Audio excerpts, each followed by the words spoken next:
In one of our Fluid classes, I was showing developers how to add custom actions to the Actions menu.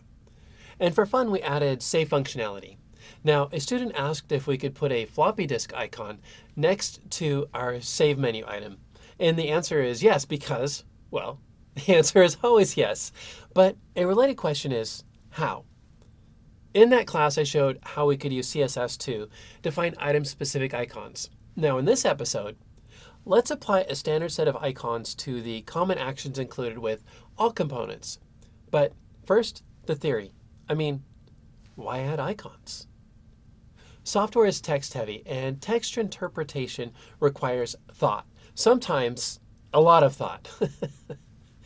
And anytime we can replace text with images, we simplify the user experience.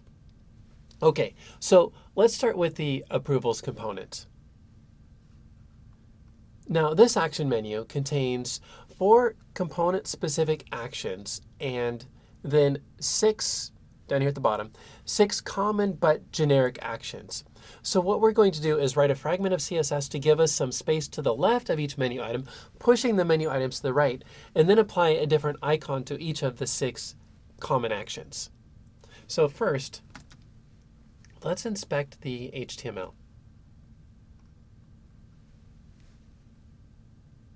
So let's see. It appears to be a series of unordered list items. And so what we want to do is put our icon right here, just to the left of the text inside each of the hyperlinks. So basically, we're going to use CSS to create elements. Okay, now let's look in our HTML.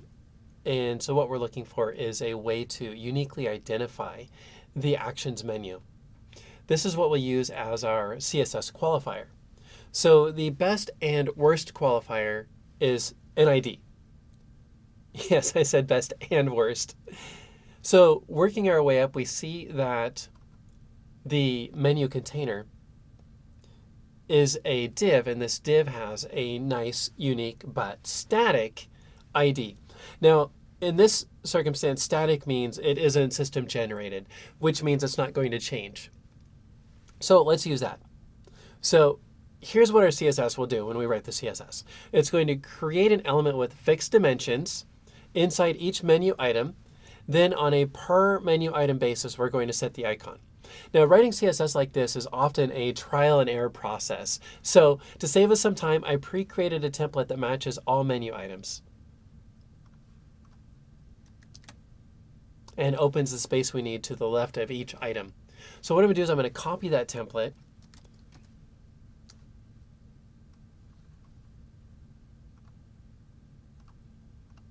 And then I'm going to apply it here in our web browser. Then we can talk about it. Now, as I paste in the CSS, I want you to watch the menu item. Notice how the menu items jump to the right? That was our browser making room for the icons based on the CSS we just pasted. Okay, now starting with the top of our template here that I just pasted, what you see is I'm importing Font Awesome from a content delivery network. Font Awesome is an icon font, sort of like Wingdings or Webdings. I absolutely love icon fonts. I mean, you can change the color, you can change the size. Now, this first line uses an import directive or an import statement, and this is exactly how I'd import an icon font, or any font library for that matter, into PeopleSoft. That part is perfect, but I want you to notice the server, because the server controls my icon font. And this is not my server. I don't own it. So in this scenario, this exact code, I'm asking the open internet to inject an uncontrolled resource into my secure, protected enterprise system. Now that is bad. In a real system, I wouldn't do it this way. I would first download Font Awesome to a server I control, and then import it from that server. CDNs are awesome when used properly, and the best solution is a CDN you control. Okay, next, we have to apply CSS attributes to every menu item within the Actions menu. So first we use that unique ID, how we uniquely identify the menu container. That's what I found earlier. And then I've continued the selector on to just before, or the space before the menu items hyperlink. Okay, now onto the attributes. This first attribute is not important, it's not required, but I thought changing the color to a shade of blue might be a nice touch. Now the rest of these attributes here are pretty much required. So we'll start with the content and we'll set that to a 0-length string, meaning no content.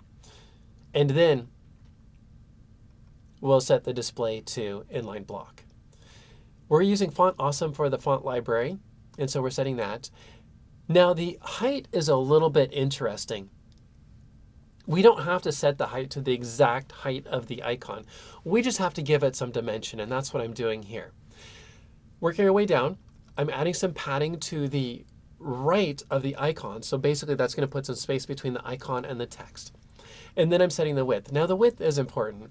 I'm setting the width to be the space of, or reserving space for, one character. Now each of the menu items, the selector for each menu item, is going to be very similar to the CSS that we see at the top. So I'm just going to clone that. And then what we're going to do is look for a unique identifier. And we're also going to replace the content on a per menu item basis. So I'll go ahead and copy that piece as well.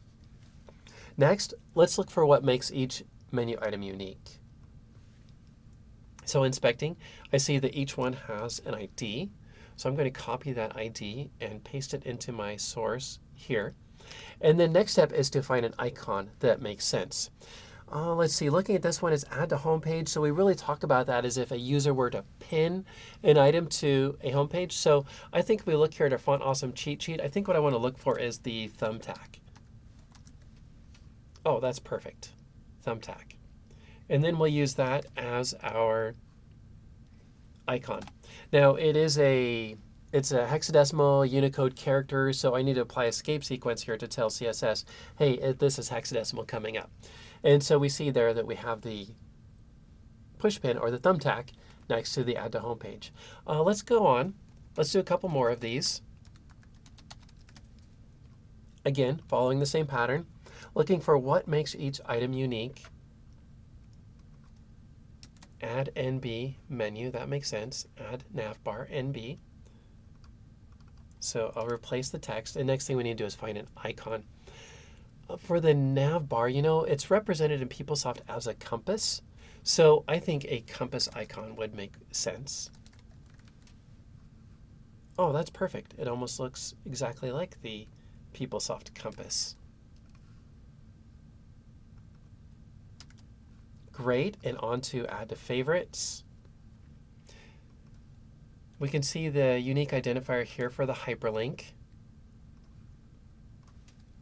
We'll merge that in with our template.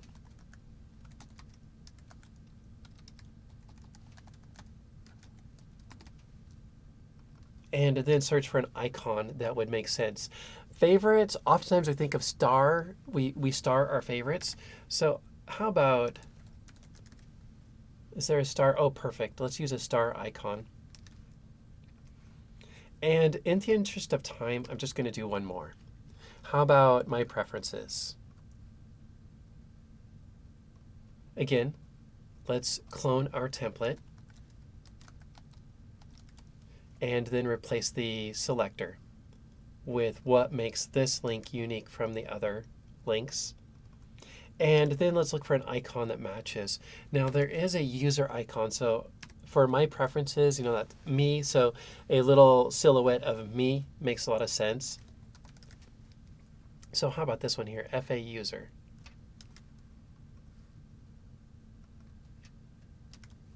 Perfect, I like it. The next step would be to persist this content. So I'm going to copy this, and I'm going to go into App Designer, and I'm going to create a new freeform style sheet.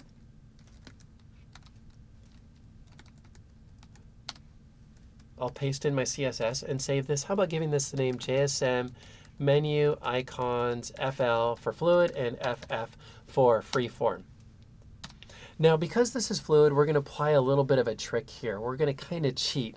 We're going to inject our style sheet into the Oracle delivered style sheet. It's going to be a customization, but it's a one-liner. It's a quick little customization, something that would be relatively easy to maintain.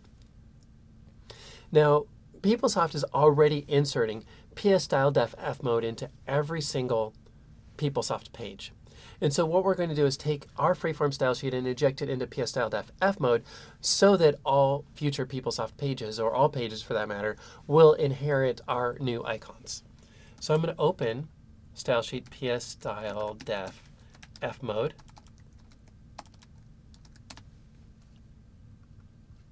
And insert my substyle sheet.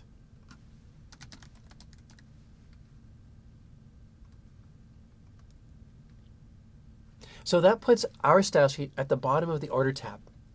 But CSS has this interesting requirement. Import directives must be the first liner. They must be at the top of the CSS file.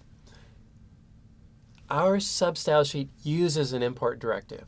So we need to actually move it to the top. I'm going to save, and let's see if it works. Let's reload our page and ensure that our content was actually persisted and that our icons do appear. Perfect. That's great. Okay, now let's see. Not all components use the exact same action items. So there may be a component, for example, where PeopleSoft has chosen to turn off the add tos. Like, for example, on the homepage. That'd be kind of silly, wouldn't it? Add a homepage to a homepage. So they turn that off by default. And what we're seeing here is those menu items are actually missing, but the icons appear to be working perfectly. So how does that work? Well, the web server is going to return a CSS style sheet to our browser. The browser is going to interpret it, and that CSS style sheet is going to contain all of the rules for all of our menu items. Now, the server is also going to provide HTML, and so the browser is going to match those up. The server provided HTML with the server provided CSS. As the browser is looking at the HTML and the CSS rules, it's going to say, hey, I've got HTML here, and let's look for rules that match.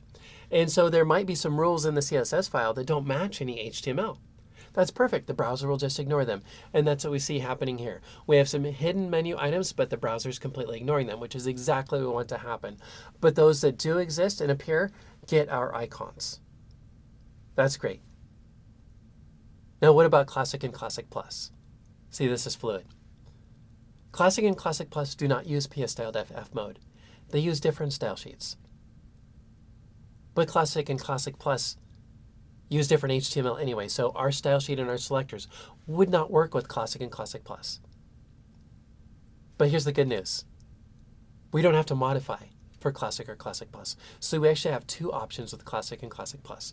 We could either use the role-based or attribute-based branding module, but if we wanted to apply this on a global basis, we can actually use the branding system options to inject our style sheet into every single component, and that's how I would do this. But hey, let's save that for another episode. In this episode, we covered some advanced ideas you can use to improve the PeopleSoft modern user experience. These ideas extend what we regularly teach in our advanced fluid classes. In this episode, we covered some advanced ideas you can use to improve the PeopleSoft user experience. These ideas extend what we regularly teach in our advanced fluid classes, and we would love the opportunity to share them with you. Our live virtual studio is ready to host your next distributed remote training session. Contact us and we'll help you assemble a training plan. Now, if you enjoyed this episode, be sure to like, share, comment, and subscribe for more content. And we look forward to seeing you in the next episode.